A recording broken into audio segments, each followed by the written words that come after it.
Juan capítulo 2, versículo 23 al versículo 25, ¿no? Hoy terminamos el capítulo 2 de este libro del Evangelio de Juan.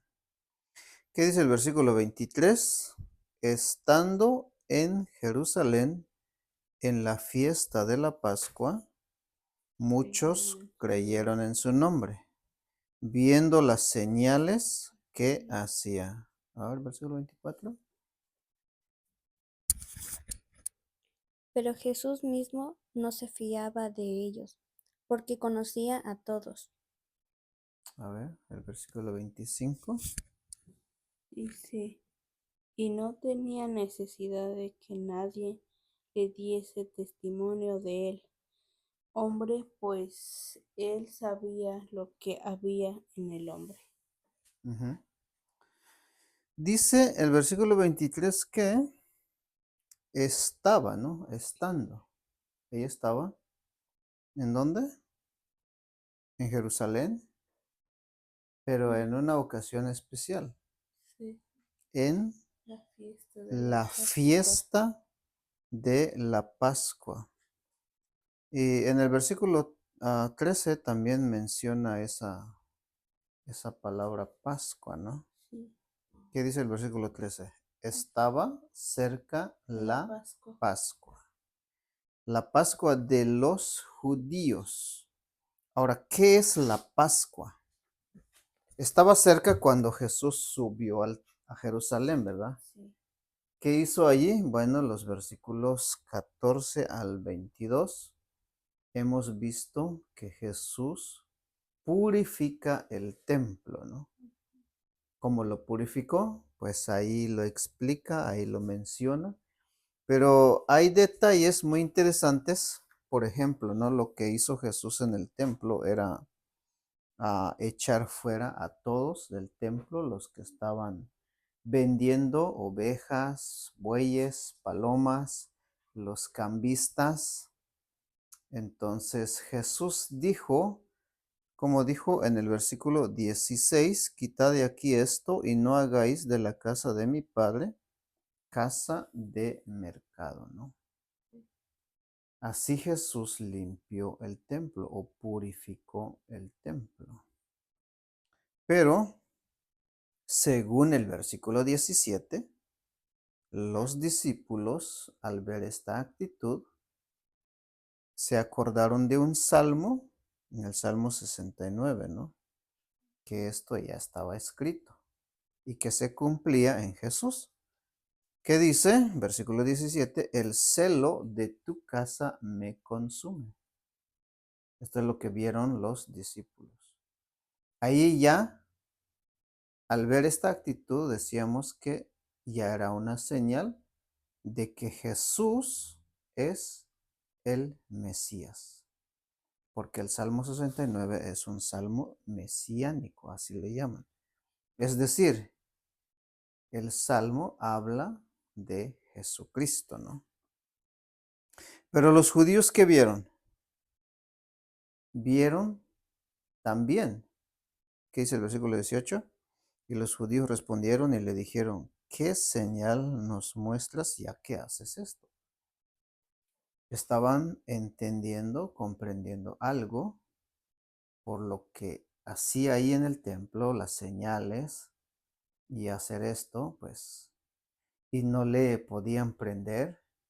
O sea, ya en sí, ya eso indicaba para los judíos, para los líderes, que esto es una señal del Mesías, del que había de venir. Pero es interesante lo que dice Jesús cuando dice, no hagáis de la casa de mi padre.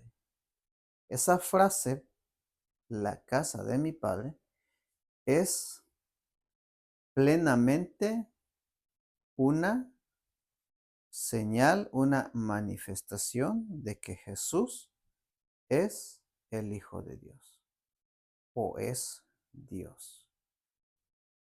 Todas estas cosas señalan, lo podemos decir de esta manera, la deidad de Jesús. ¿Sí entienden esa palabra? Y ese es el propósito del libro, la deidad de Jesús. ¿Qué significa? Simplemente significa que Jesús es Dios. ¿Recuerdan el propósito del libro?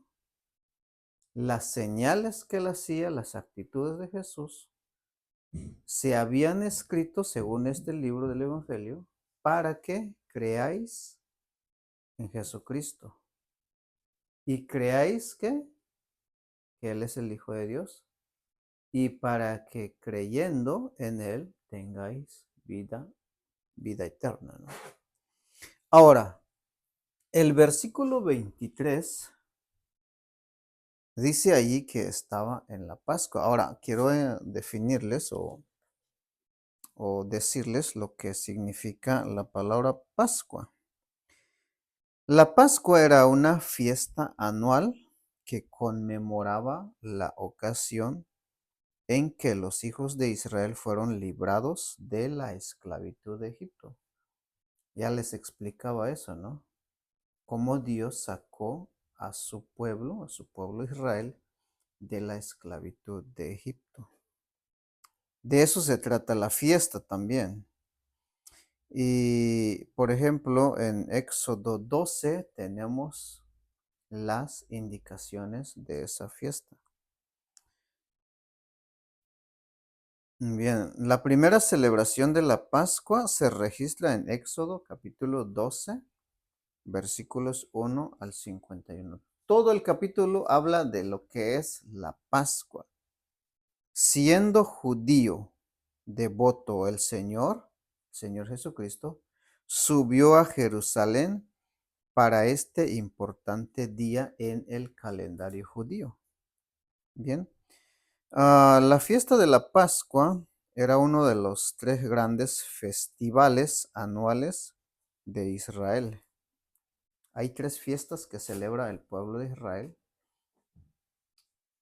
que creo que el más importante de todos es esta, la Pascua. De ahí está la fiesta de Pentecostés o también la fiesta de los tabernáculos, que conmemoraba también su liberación de Egipto en la noche en que Dios, aquí está la definición de la palabra Pascua. Pascua quiere decir pasar por alto. Lo voy a poner aquí. Es una palabra en el hebreo, Pesaj, ¿sí? Así se dice, que es Pascua, que quiere decir pasar por alto o pasar por encima. ¿Se recuerdan? Cómo Dios les dijo al pueblo de Israel que buscaran un corderito o ofrecieran o mataran un corderito, un animalito, según el número de la familia, y la sangre de ese animalito tenían que pintar los dinteles de la casa porque el ángel de la muerte iba a pasar a matar a los primogénitos. Entonces esa noche era la última plaga de Dios hacia el pueblo, hacia Egipto, para mostrar su poder de liberación y todo. Entonces era el último plaga que venía para Egipto. Y en este caso, los primogénitos del pueblo de Israel no murieron, ¿verdad? Les decía, les explicaba que en todo Egipto no había ni una familia donde no había muerte. Todos los hijos primogénitos murieron aquella noche, excepto el primogénito de la familia de los israelitas. ¿Por qué? Porque el destructor, el que mataba al primogénito, al ver la sangre en las puertas, pasaba por encima, se pasaba de largo o simplemente no entraba y no destruía. Entonces esa es la idea cómo Dios libró al pueblo de Israel. Por eso el pueblo judío para esta fiesta es muy importante, ¿no? Pasó de largo junto a las casas de los israelitas durante la matanza de los primogénitos.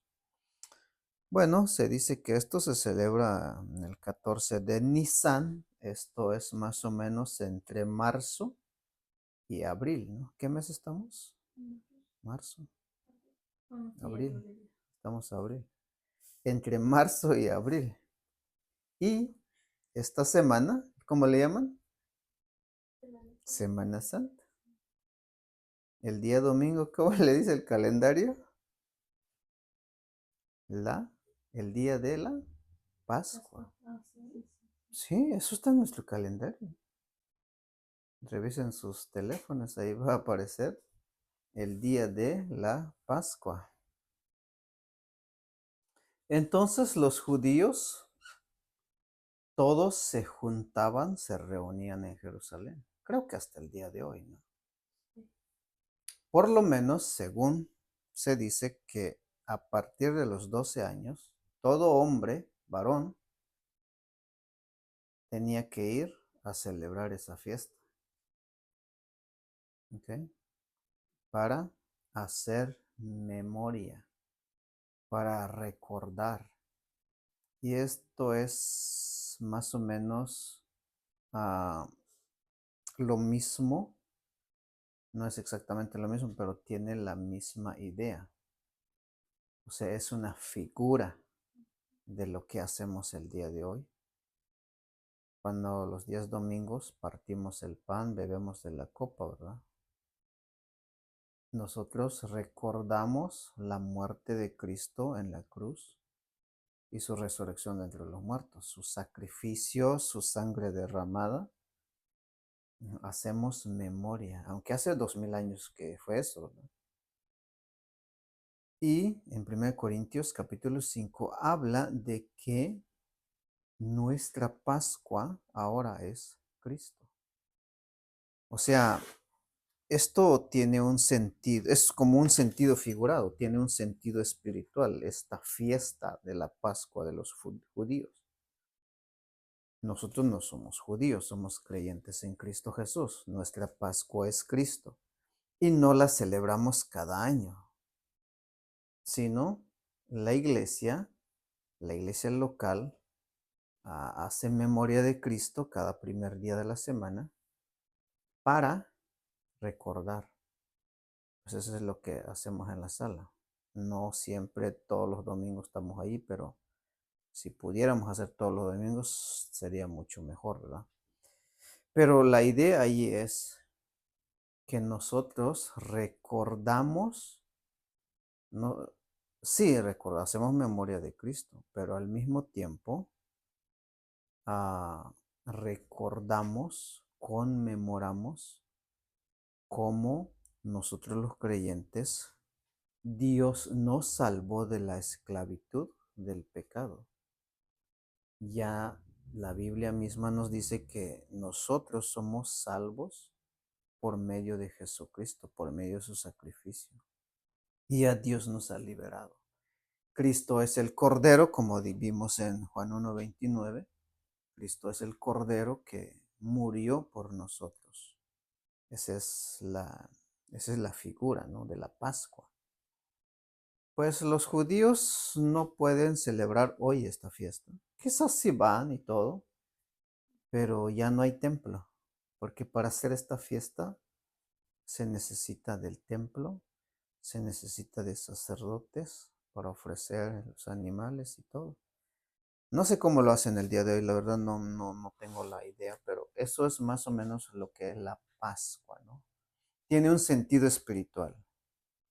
Apunta a la vida, muerte y resurrección de Jesucristo, y nosotros como beneficiarios, sí, celebramos en un sentido espiritual lo que es la Pascua, ¿no? Muy bien. Más o menos eso es lo que es la Pascua. ¿Qué dice el versículo 23? Entonces Jesús estaba en esa fiesta y que dice, muchos creyeron en su nombre, en su persona, pues. en su testimonio. O sea, creer en su nombre tiene mucha implicación, ¿no? Creer quién es Jesús realmente. Estaban entendiendo que Jesús no era alguien más, un profeta más que se levanta en medio del pueblo. Va más allá. Pero note el versículo, ahí mismo el versículo 23, luego dice, viendo las señales que hacía. O sea, hacía señales allí en esa fiesta. Y la gente, los judíos, creían en él. Como que las señales, los milagros que hacía Jesús, convencían a las personas para creer en él. Pero sucede algo. En el versículo 24, ¿qué dice? Pero Jesús mismo, ¿no qué? No se fiaba de ellos. ¿Por qué? Porque conocía a todos. Note, este versículo 24, hay algo que nos señala. ¿Qué creen que nos señala? ¿Cuál sería un punto ahí que podemos aprender? Jesús no se fiaba de ellos, ¿no? O sea, no les convencía, no confiaba en ellos, porque conocía a todos. Jesús conoce, lo voy a poner aquí, conocía, no pinta esto, a todos. ¿Cómo le llaman una persona que puede conocer todo? Conocía, dice, a todos, ¿no? Todos, todos los que estaban ahí. ¿Cómo le llamarías cómo le llamaríamos a una persona que puede conocer a todos? Porque conocía a todos. Muy bien. Ahora, el versículo 25 nos ayuda a entender un poquito. ¿Qué dice? Y no tenía necesidad de que nadie le diese testimonio del hombre, de una persona, del ser humano, ¿no? Aquí hombre incluye a hombres, mujeres, niños, jóvenes, sea la edad que sea, porque nadie le diese testimonio del hombre, pues él sabía lo que había en el hombre. ¿Qué es lo que podemos ver aquí de Jesús? Alguien que puede saber todo. Yo no sé qué tienes en tu corazón, ¿no? Ni a ti, ¿no? Ni ustedes. No saben ni lo que pienso. No, pues ¿quién puede conocer? Pero hay alguien que sí, es Jesús. ¿Cómo se llama alguien? ¿Cómo le podemos decir o llamar? ¿Cuál sería un atributo ahí? Omnisciencia. Todo, omni, todo. Eso es lo que se traduce si buscas en el diccionario. Omnisciencia. ¿Qué quiere decir omnisciencia? A ver, busquemos en el diccionario. Según creo que esta es la inteligencia artificial, porque dice IA. Sí, ¿verdad? Es inteligencia artificial. Es más que un diccionario. En la Biblia, la omnisciencia significa que Dios tiene un conocimiento total y absoluto que abarca todo lo que es, todo lo que fue y todo lo que será. ¿Otro diccionario? Ahora, según este diccionario de la Real Academia Española, dice omnis, que quiere decir todo, y ciencia, pues es conocimiento, ¿no? Ciencia. Dice, conocimiento de todas las cosas reales y posibles, atributo exclusivo de Dios. Conocimiento de muchas ciencias o materias. Eso es lo que dice el diccionario. Por eso es que omnisciencia es que es alguien que todo lo sabe. ¿No es esto lo que encontramos en Jesús? Sí, ¿no? Y se le atribuye exclusivamente a Dios. Entonces, ¿qué aprendemos en el versículo 24 y 25? Que Jesús es Dios. Nuevamente, la deidad de Jesús. A esa conclusión llegamos, según el pasaje. ¿Pero por qué? ¿Por qué? ¿Cómo es que puede él saber todo lo que hay en el hombre? En otros libros de la Biblia dice que todo lo que uno piensa, Dios ya lo sabe. Incluso antes de decir lo que uno piensa, Dios ya la sabe. ¿Te imaginas eso? ¿Por qué creen ustedes que Dios puede saber lo que piensa una persona, ya sea hombre, mujer, hasta un niño? ¿Por qué? ¿Quién hizo al hombre? Dios, que leímos Génesis 1:26, ¿verdad? Hagamos al hombre a nuestra imagen y semejanza. ¿No será que hay algo que Dios nos ha dado? Como por ejemplo, algo así como una ciencia, ¿sí? De crear un pensamiento, una voluntad. Y esto es tan interesante como Dios nos ha creado, ¿no? Porque no nos creó como un robot, ¿no?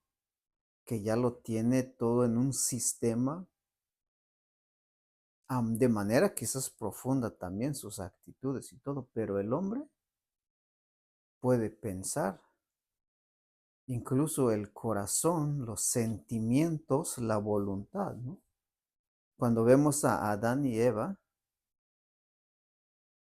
Dios les dice que no comieran del árbol de la ciencia o del conocimiento de lo bueno y de lo malo, porque el día que lo hicieran, morirían.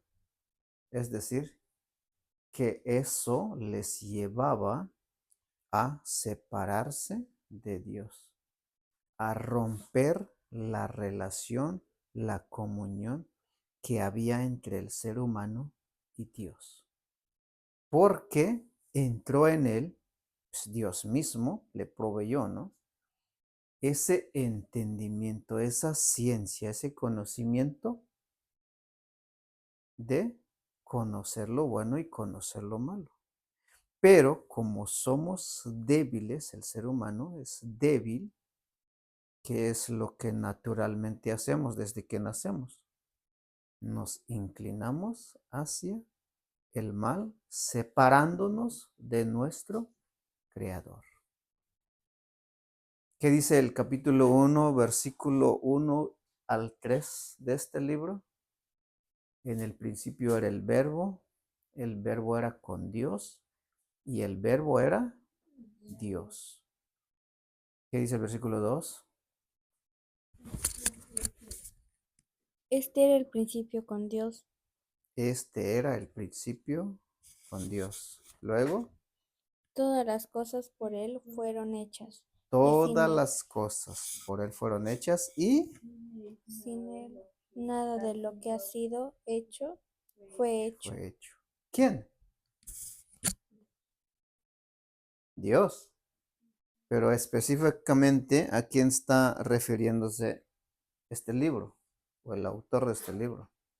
A Jesús. Jesús es Dios, ¿no? Eso es lo que aprendemos en el libro. Eso es lo que entresacamos de este libro. Entonces, Dios nos ha creado, por eso Él puede conocer lo que hay, ¿no? Y Él puede ver sus límites. Nosotros no sabemos, como dicen, ¿verdad? Nosotros sabemos el día de que nacimos, pero no sabemos el día que vamos a morir. Pero si le pudiéramos preguntar a Dios y si Él quisiera decirnos, nos diría, bueno, tú naciste tal fecha y tal fecha te vas a morir. Pero ¿quién puede atreverse a preguntarle a Dios eso, ¿no? Muy bien, entonces, Él conoce a todos. Ahora, hay algo que me hace pensar, ¿no? Cuando dice el versículo 22, versículo 24, pero Jesús mismo no se fiaba de ellos porque conocía a todos. No recuerdo dónde exactamente, creo que está en Mateo 25, donde dice, está en Mateo 7, 21. Dice, no todo el que me dice, Señor, Señor, entrará en el reino de los cielos, sino el que hace la voluntad de mi Padre que está en los cielos. Jesús sabe quiénes son los suyos y nosotros también debemos saber si realmente somos verdaderos creyentes o simplemente estamos creyendo a Jesús de una manera simple, solo porque al ver esta gente, ellos creían, dice, por ver las señales. Hay mucha gente el día de hoy, creen en Jesús, creen en Dios, solo por lo que Él nos da, por sus bendiciones, por sus milagros, o quieren algún beneficio material, temporal en esta vida. Pero la Biblia nos muestra que debemos creer en Jesús por lo que Él hizo por nosotros en la cruz del Calvario. ¿Qué hizo Jesús en la cruz del Calvario? Murió por nuestros pecados. Y al creer en Él, recibimos todo un paquete de bendiciones espirituales. Somos salvos de la esclavitud del pecado. Dios no nos condenará más por nuestros pecados. ¿Por qué? Porque Jesucristo pagó todo en la cruz del Calvario. Tenemos redención en Él, tenemos salvación, perdón de pecados. Y Él es el Hijo de Dios. Por eso este pasaje pues nos lleva a observar que Jesús es el Hijo de Dios. Me llama la atención, ya para terminar, en las cartas de Pablo, tanto como desde, sí, por ejemplo, las cartas de Efesios, Filipenses, todo eso. Hay algo que menciona, por ejemplo, Efesios, ¿no? Esto lo estudié ya hace tiempo. Por ejemplo, dice Efesios capítulo 1, versículo 1, Pablo, apóstol de Jesucristo, por la voluntad de Dios, a los santos y fieles en Cristo Jesús que están en Éfeso. Esta palabra, fieles, me llamó la atención al investigar de manera exhaustiva, porque yo como creyente trato de captar, entender lo que me dice la palabra de Dios. Por ejemplo, ¿no? Como comienza diciendo, ¿a quién le escribe Pablo aquí? A los efesios. Pero ¿quiénes eran los efesios? Eran personas como nosotros. Pero dice aquí, eran creyentes, a los santos les llama santos. Jesús se refiere a una posición espiritual que tenían los creyentes o que tienen los creyentes también. Pero luego dice, y fieles en Cristo Jesús. Esto me captó la atención. Captó mi atención esta palabra, fieles en Cristo. ¿Sabe qué significa? Cuando lo extraemos de los textos originales, tanto como del griego, por ejemplo, fidedigno. Y fidedigno señala que los creyentes, no que somos perfectos realmente, somos débiles y muy débiles. Sin embargo, Dios lo que indica aquí es fía del creyente. ¿Ok? Lo que significa es que Dios se fía del creyente, del verdadero creyente, de aquel que ha experimentado un nuevo nacimiento, de aquel que realmente tiene la salvación de su alma. Dios lo mira, es lo que dice el texto, fieles. Dios se fía del creyente. Pero muchos de los que creyeron en Jesús, dice el texto, que no, Jesús no se fiaba de ellos. Qué precioso es saber que uno como creyente, imagínense hasta dónde Dios viene a acercarse a nosotros, que llega a este punto, fiarse de nosotros, ¿no? Por ejemplo, en el caso de Job, podría dar muchos ejemplos, ya vamos a terminar. Dios fiaba de Job, él era un creyente genuino. Y le sucedió muchas cosas y no falló con su fe en Dios. Vienen dificultades, sin embargo, el creyente es firme en su fe. Debemos de estar cimentados, arraigados y bien plantados en nuestra fe. Gracias por ver este video y que Dios te bendiga.